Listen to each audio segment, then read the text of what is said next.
오늘 마가복음 11장 12절에서 22절 말씀으로 하나님을 믿으라 라는 제목으로 우리 말씀 나누겠습니다. We will have the message shared with us according to Mark chapter 11 verses 12 to 22 entitled Have Faith in God. 자, 오늘 말씀은 예수님께서 예루살렘에 입성하신 후에 일어난 사건을 기록을 하고 있죠. So today's message records the events that took place after Jesus entered Jerusalem. 두 가지 사건이 일어났는데 무화과 나무를 저주하신 사건하고 성전에서 물건 사고 파는 사람들을 다 뒤집어 엎으신 그런 사건입니다. And there are two events, the cursing of the fig tree and the overturning of the tables of those buying and selling in the temple. 이 마가복음은 좀 독특한 특징을 하나 가지고 있어요. And the Gospel of Mark has a unique feature. 그게 뭐냐면 샌드위치 구조를 가지고 있어요. 샌드위치 구조. And that it is a sandwich structure. 그러니까 하나의 사건 중간에 또 다른 사건이 중간에 딱 껴들어가는 거예요. So it's when one event is inserted right into the middle of another. 그렇다면 이 마가가 왜 이런 구조를 특별히 사용해서 기록을 했느냐? So why did the author Mark use this kind of structure to record? 이 두 가지 이야기가 전혀 상관없는 걸 그렇게 놓은 것이 아니에요. He didn't just put completely unrelated stories together. 그 두 가지 이야기가 연결이 돼 있고 중요하기 때문에 같이 연결해 놓은 거란 말이죠. So that means the two stories are connected and they are important. 자, 그럼 오늘 이 사건도 이 두 가지 사건이 굉장히 중요한 연결성이 있다는 거예요. And so even today these two events have a very important connection. 그래서 여러분 이야기를 잘 이해를 하시기 바랍니다. So I hope that you understand the story well. 자, 여러분도 많이 들어보셨을 거예요. And I'm sure you've all heard of this. 먼저 나오는 사건은 무화과 나무 사건이에요. The first event is the incident with the fig tree. 자, 예수님께서 이제 나와서 성전을 향해 가는데 배가 고프셨던 모양이에요. On his way to the Jerusalem temple, it seemed that Jesus was hungry. 그래서 길가에 있는 이 무화과 나무 열매를 좀 하나 따서 시장을 면하려고 했더니 잎사귀만 있고 열매가 없었다는 거예요. So he wanted to eat some fruit from a fig tree by the road to fill his stomach, but it was full of leaves with no fruit. 그래서 너는 앞으로 어느 누구도 너한테 열매를 얻을 수 없을 것이다. 이렇게 얘기했는데 실제로 나중에 보니까 그 뿌리까지 아주 씨가 말라버렸다. So he told it would never bear fruit again, and when they looked at it later, the tree had actually withered away. 자, 이 사건을 한번 자세히 한번 들여다보았으면 좋겠어요. So I hope we carefully listen to the story.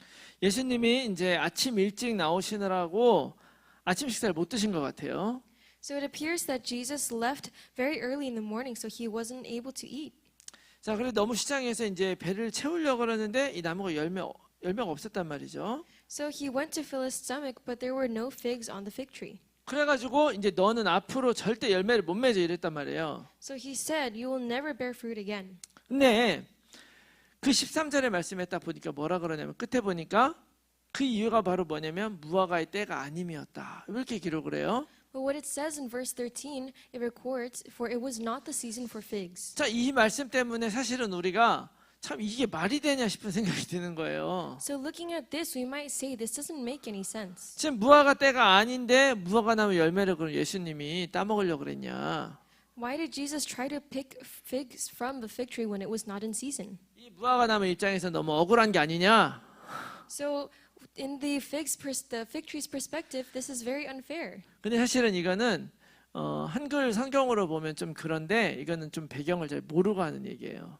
But this is something we might say because we don't know the context in the 지금 background. 이때가 언제냐면 6월절이 가까이 와서 지금 예수님이 예루살렘에 들어간 거거든요. This time was nearing the Passover, so it was about around April. 그러면 지금으로 보면 한 4월경 정도 되는 시기란 말이에요. So it was around April in our current calendar. 근데 이 무화과는요 원래 1년에 열매를 한 2번 내지 3번까지 여는 열매예요. And a fig tree is a tree that usually bears fruit around 2 to 3 times a year. 우리 집 뒷마당에도 무화과 나무가 한 그루 있잖아요. We also have a fig tree in our backyard. 겨울에 이파리가 다 떨어졌다가 봄이 되면 이파리가 나기 전에 열매부터 먼저 한번 열면서 시작을 합니다. During winter, the leaves fall, and then before the leaves begin to grow out again, the fruits bear first. 그래서 3, 4월에 열매를 한번 딱 맺고 나서 그것이 다 떨어지고 나면 8월 달 되면 또다시 열매를 맺어요. So after it bears fruit around March and April, and then the leaves sprout again, after August, that's when the fruits bear again, and they're the sweetest they are. 그리고 이제 그 8월 달에 가장 맛있는 열매를 맺기 때문에 그때 많은 수확을 하게 되죠. And so because around that time is when the fruit is the sweetest, that is when the most figs are harvested. 자, 그럼 지금 이미 이 무화과 나무에 이파리도 이미 무성했다 이렇게 얘기하잖아요. And it says that the fig trees were already full of leaves. 그러니까 이미 첫 열매로 무화과가 맺어지는 시기였던 거예요. So it was around the time when it should have had those first fruits. 더 중요한 건 아까 봤듯이 마가가 이는 무화과의 때가 아니었다 이렇게 기록을 하고 있잖아요. And more importantly, Mark records in verse 13, for it was not the season for figs. 이 말을 그냥 붙인 게 아니에요. That is not something he just added on. 이거는 뭔가 설명을 하기 위해서 그걸 쓴 거죠. He wrote that to explain something. 여기서 이 무화과의 때가 아니었다라고 하는 그 때라는 단어 있잖아요. That word used for season or time. 헬라어에 보면요. 시간을 나타내는 두 가지 단어가 있어요. In Greek, there are about two terms that explain that define this. 이런 단어는 여러분 좀 알아놓으면 좀 유식한 티를 내기 참 좋죠. And if you know this, you can show off that you know some stuff. 자, 하나는 크로노스라고 하는 단어예요. 크로노스. So the first is chronos. 이거는 말 그대로 물리적인 그 시간 자체를 의미하는 거예요. And this term means the physical time itself. 근데 또 하나의 단어는 뭐냐면 카이로스라는 단어가 있어요. 카이로스. But another term is kairos. 이 카이로스는요. 결정적인 순간이라고 해석을 할 수 있어요. 결정적인 순간. And this word can be interpreted as a decisive moment. 그러니까 시간 자체가 아니라 뭔가 의미가 담겨져 있는 그 특별한 시간을 카이로스라 그러는 거예요. So it's not some general physical time, but it's a time that holds a special meaning. 근데 여기에 있는 이 그 무화과 때가 아니었다라는 거는 카이로스가 쓰였어요. 카이로스. And for this term for time that it wasn't in season, they used this word kairos. 아까도 얘기했지만 무화과는 8월이 되면 가장 맛있는 열매가 맺혀서 그때가 사실은 무화과 때라고 사람들은 생각을 해요. And because the early figs drop and the ones that push during the midsummer heat is around August, that's when it's the tastiest. That's when we might think that they are harvested. 그때가 아니었다고 얘기를 했다면 이걸 크로노스라고 썼어야죠. So if it wasn't during this time, then they would have used the word chronos. 무슨 얘기인지 이해 가시죠? Do you understand? 근데 여기다 카이로스라는 말을 썼다는 말은 무슨 의미냐? But then what does it mean when that they use the word kairos instead? 지금은 일반적으로 그런 때가 아니다. It means 그런 의미죠. that it is not the time that happens. 그러니까 예를 하나 들자면 우리가 많이 먹는 굴을 예를 들 수가 있어요. So we can use oysters as an example. 이 1년 중에 이 굴은 그 달에 알자가 들어가 있지 않은 달에는 먹지 않는 게 좋다 그래요. They say it's better not to eat oysters during the months of the year that don't have the letter R. 왜냐하면 그때가 이 굴들이 번식을 하는 시기라서 독성도 있고 그래서 배탈이 난다는 거예요. And they say it's because when oysters breed, they have a lot of toxins, and that's bad for your body and causes stomach aches. 1월 달부터 4월 달까지는 다 알이 들어가 있어요. And during the months from May to August, January to April, all of those 알이 들어가 months 있죠? have a letter R. 근데 5월부터 8월까지는 알이 안 들어가 있습니다. But from May to August, the months don't have an R. 메이, 준, 줄라이, 어거스트 알이 하나도 안 들어가 있잖아요. There is no R in May, June, July, or August. 그리고 다시 9월 달이 되면 September 끝에 알이 들어가면서 9월 달부터 또 먹는 거예요. And in September, there is the word R, and starting then, and there are R's in the months again. 자, 이 말은 5월에서 8월까지는 굴을 안 먹는 게 좋다는 거지 굴이 없다는 말이 아니잖아요. And so that means from the months of May to August, you shouldn't eat oysters, not that there aren't any oysters. 이런 걸 얘기를 하는 거예요. So that is the same logic. 마가가 굳이 이 말을 덧붙인 이유는 뭐냐면 지금은 이런 무화과를 먹는 그 맛있는 무화과 나오는 때가 아니다. 이게 핑계라는 거예요. 핑계. The reason Mark specifically added this detail is that it is a very common excuse people make that it isn't the right time. 결국 이 무화과 나무의 사건의 본질은 뭐냐면 지금 이 나무가 열매를 맺을 수 있느냐 없느냐 이것이 아니에요. Ultimately, the essence of the fig tree incident isn't about whether it was the right time for the tree to bear fruit or not. 특별히 하나님께서 이 무화과 나무를 1년에 두세 번씩 열매 맺을 수 있도록 창조하신 이유가 뭐냐? And why did God create this fig tree so that it bears fruit 2 to 3 times a year? 어떻게 보면 이 가나안 땅 사람들을 위해서 특별히 맞춤형으로 만든 과일이 아닌가 싶기도 해요. In a way, I think it's a fruit God designed for the people living in the land of Canaan. 겨울이 지나고 나서 아직 볼이 출설하기 전까지 사람들이 먹을 것이 없고 배고플 때 일단 이 무화과나무 먼저 나서 먹게 만드는 거, 시장을 면할 수 있게 만들어 주는 거예요. So he created these figs to help people relieve their hunger after winter during that period before the barley harvest. 그러니까 여러분 우리가 이 말씀을 잘 봐야 돼요. So we need to understand this word very well. 지금 예수님이 하나님의 아들이신데 이분 배고픈 거를 해결 못하게 했다? 이 얘기를 하려는 게 아니잖아요. Do you think the author was trying to record Jesus was hungry and that's what he wanted to write in the Gospels? 중요한 거는 예수님이 배고팠던 것처럼 세상에 많은 사람들이 배고픈 사람들이 있단 말이에요. Just as Jesus was hungry, there are many hungry people in the world. 그 배고픈 사람들의 배를 채워주기 위해서 존재해야 될 무화과나무 열매가 그때 필요할 때 없었다는 거예요. And this fig tree that is there to provide for the people that are hungry did not have fruit when it was needed. 그런데 또 거기에 핑계가 또 다 있어. But then there are always excuses. 일찍 여는 무화과는요, 크기도 조그맣고 맛도 훨씬 없다는 거예요. Early figs aren't tasty and they're small. 맛있고 풍성한 8월 달의 무화과에 비하면 이건 누가 해도 내놓기도 아직 때가 이른 그런 과일이단 말이에요. Compared to the delicious and abundant figs in August, it's not the right time to serve them to anyone yet. 중요한 거는 그 판단을 내가 할 필요가 없다 이 말이에요. But we shouldn't be the ones making that judgment. 본질은 지금 이게 맛있는 때냐 아니냐 잘 됐냐 안 됐냐가 아니란 말이죠. The essence isn't about whether it tastes good or not. 완전히 준비가 됐느냐 안 됐느냐가 아니란 말이에요. It's not about whether you're perfectly prepared or not. 여러분 우리가 신앙인으로 또 전도자로 우리가 준비가 되는 때가 있다면 과연 언제 딱 우리는 준비됐다 말할 수 있을까요? As believers or evangelists, if there's a time when we're truly ready, when can we say that time exactly is? 저는 목사로서 10년 이상 신학 공부를 하고 그렇게 했는데도 불구하고 때때로 나도 아직 너무 부족하다 이런 걸 막 느끼거든요. Even though I studied theology for over 10 years and I'm a pastor, even I feel inadequate sometimes. 그런데 과연 그럼 일반 평신도들, 일반 성도들이 완전하다는 거를 내가 확실하게 체험하려면 얼마나 걸리겠습니까? So how long would it take for lay believers, common believers, to feel that they're perfect? 여러분 하나님이 여러분들에게 원하시는 것은 완전해지기 원하시는 것이 아니다. God doesn't want perfection from you. 완전이 아니라 그 본질을 이해하고 받아들이라는 거예요. What he wants is for you to accept and understand that essence. 정체성을 바꾸라는 거죠. He's saying to change your identity. 여러분 어떤 사람이 축구 선수를 하기 위해서 축구를 시작했다고 생각해 보세요. Imagine that a soccer player decided to become, was not planning to be a soccer player. 시작할 때부터 잘하는 사람 없습니다. There is no one that is perfect from the beginning. 그러면 그 사람이 아직 축구를 잘 못한다 그래서 그 사람은 축구 선수가 아닙니까? Then do you say that person, just because they aren't good yet, are not a soccer player? 축구 선수죠. They are. 그러나 축구 선수로 딱 들어서는 그 순간부터 나는 축구 선수가 되었다는 정체성을 확실히 가져야 축구를 할 수 있는 거예요. From the moment they step onto that path of being a soccer player, they need to have that identity of a soccer player. 부족하면 부족한 대로 할 때 그 사람 실력도 늘어나는 거죠. When you're lacking, you just accept that you're lacking, and when you're doing better, you accept that you're doing better. 우리가 바로 그런 하나님의 자녀로 그런 세상 살리는 이 무화과와 같은 존재로 이곳에 있게 됐다. We are the fig trees that God has placed in this world. 지금 배고픈 사람이 그 자리에 있는데 그 사람이 필요할 때 너는 거기에 있었냐?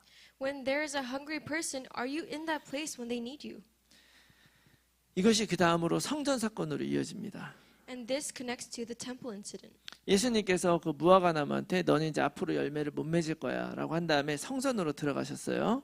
After telling the fig tree that it would no longer bear fruit, Jesus entered the Jerusalem temple. 그 성전에 들어갔더니 그곳에 사람들이 매매를 하고 돈을 바꾸고 막 하고 있었단 말이에요. And when he entered the temple, people were buying and selling and exchanging money. 그래서 이들의 상을 다 뒤집어 엎으셨어요. So he overturned all their tables. 근데 그 일이 벌어진 곳이 바로 어디냐면 우리가 많이 들어봤던 이방인의 뜰에서 그 일이 벌어진 거예요. And the place where this happened was the court of the Gentiles that we've heard of so much. 여러분 앞에 한번 보세요. Let's look at the picture. 이게 예루살렘 성전이거든요. This is the temple of Jerusalem. 여기 보면 이방인의 뜰이라고 하는 곳이 있죠. And we see that there is the courtyard of Gentiles. 그리고 그 위에 보면 여인의 뜰이라고 하는 조그만 곳이 또 있어요. And above that there is the court of the 코르티아드 오브 워먼. courtyard of women. 그 여인의 뜰부터 그 뒤에까지가 성전 본체예요. and up to behind that, that is the temple. 그리고 그 여인의 뜰과 이방인의 뜰 그 사이에 문이 하나 있죠. And there is a little gate between the court of the Gentiles and the court of the women. 그 문이 미문이라고 하는 문입니다. That gate is called the beautiful gate. 여러분 사도행전 3장에 안진뱅이가 미문에 앉아서 구걸했다 그러죠. And that's where the lame man who was healed used to sit. 바로 조기에 앉아가지고 구걸했던 거예요. And so that is where he used to sit. 왜냐하면 성전 안에는 유대인들만 들어갈 수 있거든요. Because inside the temple, only Jews could be there. 그래서 그 성전 바로 앞에 연결되는 미문 앞까지는 이방인들도 들어갈 수 있어요. And so that area just outside the gate was called the court of the Gentiles. 그래서 여기에는 많은 사람들이 다 왔다 갔다 하는 그런 넓은 곳이죠. So it's a very broad area where people can pass by. 근데 바로 여기에서 이 이방인의 뜰에서 이제 장사판이 벌어지고 있었던 거예요. And right there was where the people set up the marketplace. 근데 이 장사판은 우리가 생각하는 그런 막 왁자지껄한 시장이 아니고요. And this marketplace wasn't like the markets that we usually think of. 여기서 뭘 했냐면 제사에 필요한 쓸 그런 재물을 사고 팔고 했던 거예요. They were selling sacrifices to be used for the offerings. 왜냐하면 하나님께 드리는 제사는 동물들에게 흠이 없어야 되잖아요. Because the animals used for sacrifices have to be without blemish. 근데 지금처럼 차를 타고 오는 때가 아니었기 때문에 멀리서 오는 사람은 그 짐승까지 데리고서 거기까지 와야 되는 거예요. And because they didn't have cars like we do now, they would have to bring these animals from very far away. 그러니까 오다 보면서 이 동물이 어디 다칠 수도 있고 또 동물 먹고 자고 하는 것도 이게 큰 문제가 아니죠. 엄청 큰 문제인 거예요, 그게.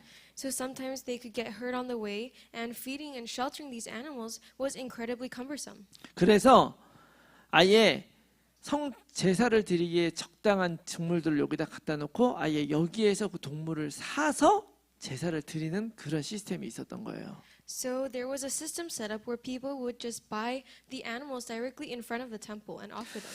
어떻게 보면 제사를 드리기 위한 합리적인 선택처럼 보이죠. And in a way, it seems like a rational choice. 그렇지만 사실은 그 배경을 보면 꼭 그렇지만 않아요. But if you look at the background, that's not the case. 이 유월절 같은 이제 절기가 되면 굉장히 많은 사람들이 올 거 아니에요? During times like Passover, there are going to be many people who come to the temple. 그러면 그 사람들이 다 제사를 드리려면 그 동물이 얼마나 많아야 되겠습니까? And if all of those people want to give an offering, imagine how many animals that are needed. 그러면 자연스럽게 어떤 일이 일어나면 값이 올라가는 거예요. Then naturally, the prices go up. 값이 올라가면 이익을 많이 받겠죠. And when the prices go up, you have more that you gain. 그러면 그 이익이 그냥 다 그 상인이 갔냐? 그게 아니죠. And is it that the profit that they make just goes right back? 그 이익은 다시 그 성전을 관리하는 제사장이나 서기관들한테 가는 거예요. That money goes right back to the priests that maintain the temple. 그럼 그 사람들은 그거를 그냥 끝내는 게 아니라 다시 위로 계속 상납을 하는 거죠. And so this money just continues to go up. 그래서 결국에는 그 당시에 대제사장이었던 안나스 주머니로 다 들어가는 거예요. And so eventually all that money would end up to Annas. 그러면 이 대제사장은 왜 이런 일을 이 성전 안에서 허용을 하느냐? And was this well, why would he allow this? 그 당시에는 로마 시대였잖아요. This was during the time of Rome. 그러니까 대제사장이 되기 위해서는 로마에다가 로비를 했어야 되는 거예요. So in order to offer a sacrifice, this had to be lobbied through Rome. 그래서 뇌물을 주고 자기가 거기에 대제사장이 된 거죠. And so this person was able to become the high priest. 그리고 자기가 드린 그 돈보다도 훨씬 더 많은 돈을 회수를 해야 되니까 이런 일을 허용한 거예요. And because he needed to make back more money, that is why he allowed this. 특별히 15절에 보면 비둘기 파고 파는 사람들, 환전하는 사람 이런 거 언급하잖아요. And specifically in verse 15, it mentions people who sold pigeons and money exchangers. 그 환전을 한단 말은 무슨 얘기냐면 그 당시에 성전의 헌금은 아무 돈으로나 낼 수가 없었어요. And the reason why they were money changers was because you couldn't just pay the temple in any currency. 꼭 성전에서 쓰는 동전을 내게끔 됐거든요. they made it so that there was strictly a currency that would be used for the 그거를 temple. 바꿔주는 과정에서 또 수수료를 챙기겠죠. And of course, when you were exchanging that currency, there would also be a tax. 더 나아가서 비둘기 파는 사람들은 어떤 사람들이냐? And who are the people who are selling pigeons? 진짜 가난한 사람들, 양이나 소를 제물로 드릴 수 없는 사람들은 그 비둘기로 제사를 드리는 거예요. The people who were so poor they couldn't even afford a sheep, they would give the minimum sacrifice of a pigeon. 그런데 그런 사람들에게까지 장사를 하고 있었던 그런 현실이죠. And so this was a reality where they were doing business with even these kinds of people. 이거를 잘 보면 장사하는 이유가 사실 그럴듯하긴 해요. And if you look at this, it seems that there is a reason for doing business like this. 하나님께서 명하신 제사를 제대로 드리려고 하는 거죠.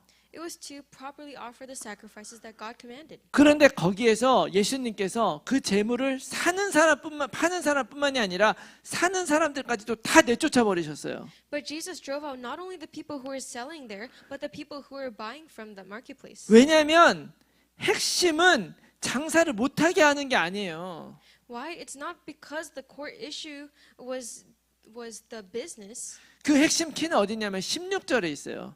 The key is found in verse 16. 16절에 보면 뭐라 그러냐면 아무나 물건을 가지고 성전 안으로 지나다니면 허락하지 않았다. It said, and he would not allow anyone to carry anything through the temple. 이 말씀이 무슨 얘기냐면요. 여러분 성전 안에 아무나 막 다닐 수 있는 게 아니란 말이에요. And this temple isn't just somewhere you can go in and out of. 그런데 사람들이 성전을 자기 앞마당처럼 지름길로 삼아가지고 그냥 아무거나 가지고 왔다 갔다 했던 거예요. But people would go pass through the temple in and out of there with their goods, using the temple as if it was their own front lawn. 이 말이 무슨 얘기입니까? What does this mean? 하나님께 예배드리고 제사드리고 하는 일들이 너무 일상적이 돼버리고 형식적으로 되어버리니까 이제 하나님의 성전에 대한 경외심이 싹 사라져버린 거죠. Because offering sacrifices and worshiping God was such a routine, they lost their reverence for the temple where God's presence dwells. 더 나아가서 물건을 사고 파는 사람들, 거기에 그냥 맘대로 왔다 갔다 거리는 사람들, 이 사람들은 자기에게 성전이 어떤 의미인지를 완전히 잃어버린 거예요. And for the people selling and buying, those people completely forgot what the temple meant to them. 하나님의 논리가 작동을 해야 되는 곳에 경제 논리가 작동을 하고 편리주의가 작동을 하는 거예요. In a place where God's logic should operate, economic logic and a mindset of convenience started to operate instead. 왜 성전을 주셨는지 그 이유를 잃어버리고 그 이유를 채워주지 못하는 성전이 되고 있었던 거죠. They forgot the reason of this temple, and they forgot what this temple was supposed to do for them. 겉으로는 거룩해 보이지만 속으로는 본질을 완전히 놓쳐버린 거예요. On the outside it looked holy, but on the inside they completely missed the 아까 essence. 무화과나무랑 똑같은 거죠. So it is the exact same as the fig tree. 17절에 이 집은 만민이 기도하는 집이다. 근데 너희는 강도의 속으로 만들었다 이래요. In verse 17 he says, My house shall be called a house of prayer for all the nations, but you have made it a den of robbers. 여러분 하나님이 성전을 우리에게 주신 이유는 하나님의 백성처럼 보이라고 주신 게 아니에요. The reason God gave the temple wasn't so that we could look like God's people. 우리가 예배드리는 거는요. 기독교인처럼 보이려고 예배드리는 것이 아니란 말이에요. We're not giving worship just to seem like Christians. 하나님의 백성이기 때문에 주신 거죠. He has given us worship because we are God's people. 하나님 앞에 제사를 드리는 것은 하나님을 위해서 드리라고 한 것이 아니라 우리들을 위해서 드리라고 한 것이다. Offering sacrifices before God isn't for God's sake but for ours. 왜냐하면 하나님의 백성은 하나님 중심으로 살아야 되기 때문에 그래서 하나님과 함께 동행해야 되기 때문에 성전을 주신 거예요. Because the people of God must live with God at the center and must walk with God, that is why God gave the temple. 거기서 하나님을 찾고 하나님의 뜻대로 살아야 되기 때문에 주신 거죠. He gave the temple to seek God and live according to God's 거기서 will. 인생의 방향이 나오는 것이고 삶의 길이 열리는 것입니다. That is where the direction of your life is formed and the path of your life opens up. 여러분 오늘날의 성전은 어디예요? Where is the temple today? 고린도서 3장 16절 보니까 바로 우리가 하나님의 성령이 거하시는 성전이다. In 1 Corinthians 3:16 it says, aren't we ourselves the temple where the Holy Spirit dwells? 내가 예수 그리스도 영접하는 그 순간에 성령님이 우리 안에 딱 들어오시는 거예요. The moment we accept Jesus as the Christ, we become the temple inside of us. 그 하나님이 나와 함께 계시면 하나님이 계신 성전이 바로 내가 되는 거죠. And when God is inside that temple is us. 근데 그 성전에서 하나님의 뜻을 우리가 인도받기 위해서 하나님 우리에게 주신 게 바로 뭐냐? 기도.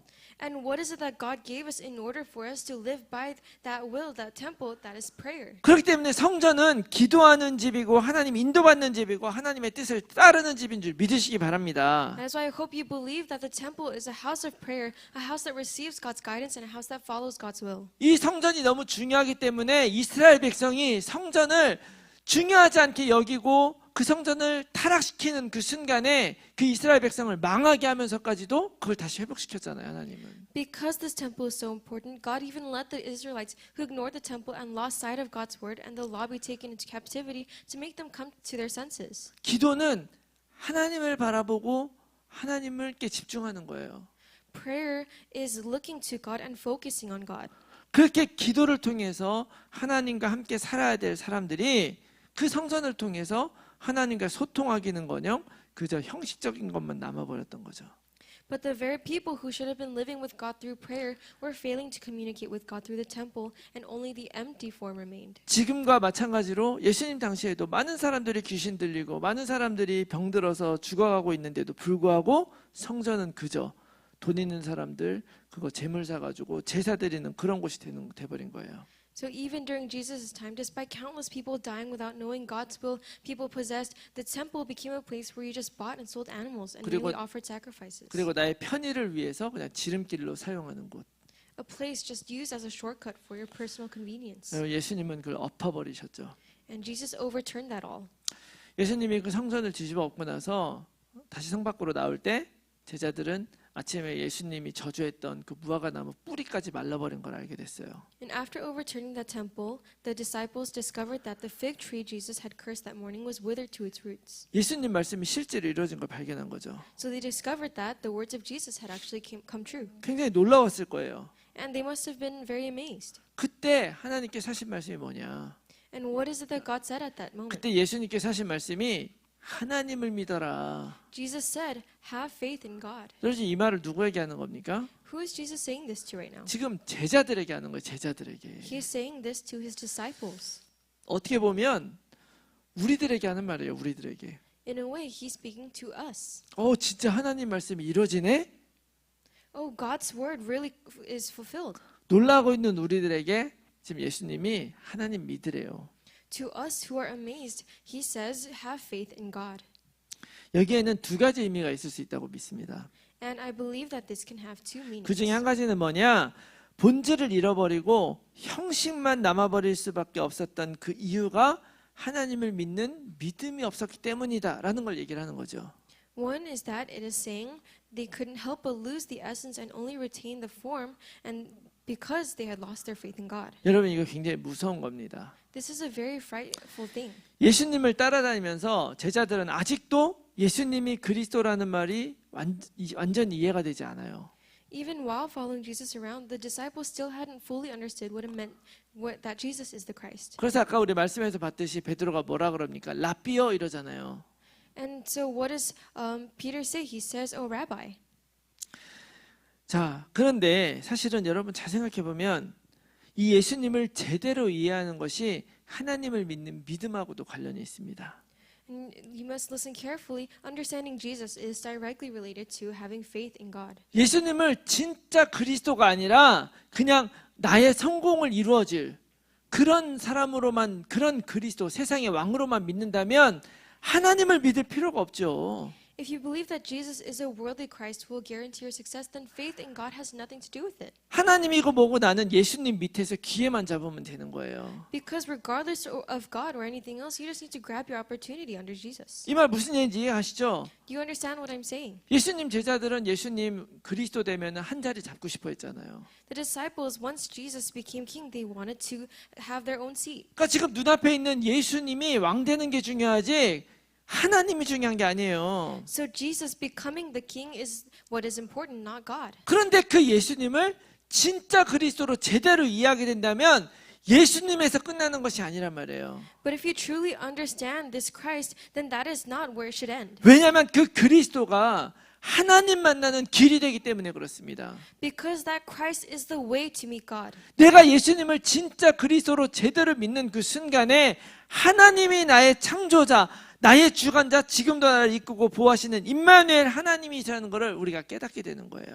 Because when we accurately understand Jesus Christ, the only way to meet the Creator, the sovereign Emmanuel God who guides and protects you even now, then we can follow God's will. 그래서 그리스도를 우리에게 주신 이유는요, 하나님과 우리의 관계, 그 믿음을 회복하기 위한 것이다. And so the reason for Jesus Christ is to restore that relationship with God.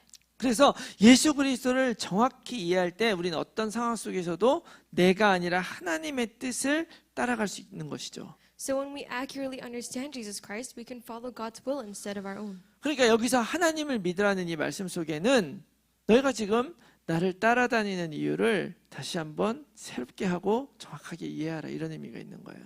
That is why within the word to have faith in God, there is the meaning of do not forget the reason why you are following me right now. 그리고 하나님을 믿으라고 하는 이 말의 또 다른 의미는 바로 뭐냐? And what is the other meaning that can be taken? 겉으로는 지금 제사도 드리고 제사는 드리지만 성전 자체를 시장터로 만들어 버릴 만큼 많은 사람들이 하나님을 믿는 믿음을 잃어버렸는데, 그러면 너희들은 그런 믿음은 제대로 가지고 있냐? 이렇게 물어보는 거예요. It can be him saying, even though they offer sacrifices on the outside, many people have lost their faith in God to the point of turning the temple itself into a marketplace. But do you have that faith? 여러분, 아까도 말했지만 하나님의 백성이기 때문에 성전이 있는 거지, 성전에서 제사 드리기 위해서 성전이 있는 것이 아니란 말이에요. As I said earlier, the temple exists because they are God's people. They aren't God's people because they offer sacrifices. 내가 하나님의 백성이라는 진짜 믿음이 있다면, 그러면 거기에서 내가 이 땅에 그냥 태어난 게 아니라 사명이 있구나라는 것도 우리가 알게 되는 거죠. If I have the faith that I'm God's person, that faith leads me to believe that I wasn't just born on this earth for no reason, but born with a mission. 그래서 진짜 내가 하나님이 나의 주인이고 나의 창조주고 나의 인생을 진짜로 인도하고 계신다라고 하는 이 믿음을 놓쳐버리면요, 우리는 기도를 할 수가 없는 거예요.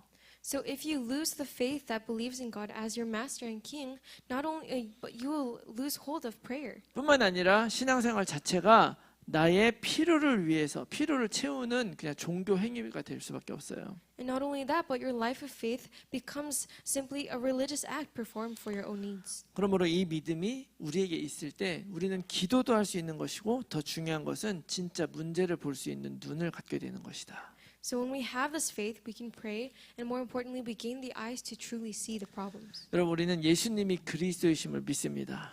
We believe that Jesus is the Christ. 그렇다면 그 예수님을 통해 우리가 진짜 믿고 따라가야 되는 거 뭐냐? 창조주 하나님이 바로 계시다는 걸 여러분 기억하는 거예요. If that is so, then what is it that we must remember? It is that the one we truly believe in and follow through through Jesus is our Creator God. 그분에게서 모든 것이 나왔고 우리는 하나님의 자녀임을 진짜 믿기 때문에 그 하나님의 말씀을 따라가는 것이죠. Because we believe that from Him came everything and that we are God's children, we follow His word. 여러분, 하나님을 믿는 이 믿음을 잃어버리면 우리는 신앙생활을 제대로 할 수가 없어요. If we lose this faith in God, we cannot properly have a walk of faith. 형식적이 돼요. It becomes a formality. 그 형식적이 되면 힘듭니다. And when it becomes a formality, it gets tiring. 기쁘지 않고 재미가 없어요. There is no joy and it's not fulfilling. 이런 불행을 겪지 않기 위해서 우리가 진짜 필요한 게 있어요. So there is something we need to avoid experiencing this unhappiness. 베드로전서 2장 2절 말씀 보니까 갓난 아기들 같이 순전하고 신령한 젖을 사모하라. 이는 그로 말미암아 너희를 구원에 이르도록 자라게 하려 합니다. In 1 Peter chapter 2 verse 2 it says, like newborn infants long for the pure spiritual milk that by it you may grow up into salvation. 여러분, 하나님은 우리가 자라나기 원하세요. God wants us to grow. 그 비결은 뭐냐? 하나님의 말씀을 사모하는 것입니다. And what is the secret to that? It is longing for the word. 무엇을 해야 되느냐 하는 것보다 먼저 할 것은 하나님의 말씀을 사모하는 것입니다. Before focusing on what you need to do, the first thing you must do is long for His word. 하나님의 말씀을 먹고 영적인 양식으로 삼기 바래요. I hope you feed on God's word and make it your spiritual food. 여러분, 하나님의 말씀을 여러분들이 양식으로 삼지 않으면 너무나 많은 다른 양식들이 우리를 유혹합니다. If you don't make the word your daily bread, so many other kinds of food in this world will tempt you. 어쩌면 지금도 여러분들 세상에 다른 것들을 양식 삼아 살아가고 있을지도 몰라요. And you might already be having something else as your daily bread. 그래서 세상의 다른 길로 가고 있을 수도 있습니다. So you might be going on a different path. 그러나 하나님의 말씀을 양식 삼아 걸어가면 하나님이 원하시는 길로 가게 될 줄로 믿습니다. But as long as you long for this word and feed on it, I believe God has already prepared the paths for your life. 그래서 오늘 우리가 우리 스스로에게 진짜 던져야 될 질문은 하나님을 너희가 믿고 있느냐? So the question we must ask ourselves today is, do you have faith in God? 믿기로 결단하시기 바랍니다. I hope you resolve to have faith in God. 믿는다고 고백하시기 바래요. And so that you believe, I hope you can confess. 마음으로 믿고 입으로 시인할 때 사실이 되는 것입니다. Because when you believe with your heart and confess with your lips, that is when it becomes a reality. 제자들은 예수님을 앞에 두고도 예수님이 그리스도라는 걸 제대로 믿지 못했어요. Even when they were in front of Jesus, the disciples couldn't believe that he was the Christ. 그러나 우리는 그 예수님이 그리스도이시며 하나님 만나는 길임을 믿습니다. But we believe that Jesus is the Christ and the way to meet God. 그리고 그분이 길이기 때문에 우리는 하나님을 이미 만났고 하나님의 자녀가 된 줄로 믿습니다. And because he is the way, I believe that we have already become the children of God and we have received salvation. 이 하나님을 믿는 믿음으로 우리의 삶의 모든 본질을 진짜 회복하는 우리 모두가 되시기를 예수 그리스도의 이름으로 축원합니다. And so I bless you all and pray in the name of Jesus Christ that we all restore the essence of our lives through faith in God. 자, 우리 이 시간에 우리 주신 말씀 놓고 우리 함께 기도하겠습니다. Let us have a time to pray, holding on to the word we received today. 하나님, 우리가 이 땅에 우리를 보내신 하나님의 뜻을 다시 한번 받아들이게 해 주시옵소서. God, help us to accept the mission and the reason why you have placed us on this earth once again. 내 마음으로 정말 하나님을 믿고 신뢰하게 하시고 Help us to really trust in you in our hearts. 하나님의 말씀을 사모하며 살아갈 수 있도록 도와주시옵소서. And help us to live longing for your word. 우리 같이 한번 통성으로 기도하겠습니다. Let's pray in one voice together. 살아계신 아버지 하나님 감사합니다. 우리들을 하나님의 자녀로 불러주시고 또 이 귀한 말씀 듣게 해주셔서 감사합니다. 하나님 우리를 보내서 정말 세상을 살리고 하나님의 영광을 드러내도록 우리를 부르셨는데 우리들은 하나님을 찬양하고 하나님을 높여드린다고 하면서도 우리의 눈과 우리의 입과 귀로는 그렇게 한다고 하면서도 사실은 다른 것들을 바라보고 있지 않았는지 다시 한번 돌아봅니다. 하나님 우리의 잘못된 것들을 용서해 주시고 아버지 하나님 다시 한번 온전히 하나님의 영광을 위해 살아갈 수 있게 하시고 그 안에 하나님께서 내 인생을 위해 준비해 주신 모든 삶의 가장 귀한 열매들을 받아 누릴 수 있도록 도와주시옵소서. 배고픈 자가 있을 때 먹여줄 수 있는 전도자 되게 해주시고 아버지 하나님 우리를 살리려 주신 그 성전의 놀라운 비밀을 기도로 누려가며 기도를 통해 하나님의 뜻을 따라가듯 우리의 삶의 모든 순간순간 내 생각과 내 마음대로만 사는 것이 아니라 하나님의 뜻을 따라 결정하고 그 하나님의 뜻에 내 인생 드릴 수 있는 우리들이 될 수 있도록 하나님 도와주시고 축복하여 주시옵소서. 주님께서 우리와 함께 하시며 축복하실 줄 믿습니다. 우리 함께 찬양합시다.